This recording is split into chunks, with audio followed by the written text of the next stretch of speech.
кумтөр маселесин көтөрүп чыкканда, Садыр Нуркожоевич, биз ошол кумтөрдөгү катастрофага ишенип, ушул катастрофа болуп кетсе, анда Кыргызстан жок болот экен деп колдогонбуз. Бирок ал жөнүндө азыр Жапаров бир да үн катып койгон жок. Өзүнүн эшек арабасы ылайдан өттү да, Петров көлү жарылып кетсе, Өзбекстан менен Казакстанды каптайт. Мына ошол жерлерди каптаганда Кыргызстан экиге бөлүнүп, жерлерибиз менен компенсация төлөп беребиз деп биздин башыбызды айланткан жаштарды биз ишенгенбиз.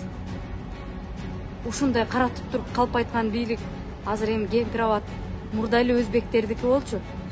Кемпирабадты берсек эч нерсе болбойт десе дагы ошого ишенип чыдап карап отурабыз. Намыс кайда калды?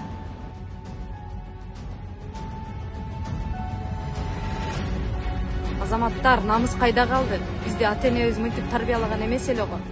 Башыңа кылыч келип турса да чындыкты айтып өл деген. Мусулманчылыкта дагы айтып келет. Арам ишти көрүп турсаң, колуң менен токтот. Колуң менен токтото албасаң, тилиң менен айт дейт. Жок дегенде сөзүбүздү кошпойлубу? Кармагандарды бошотуп койгула.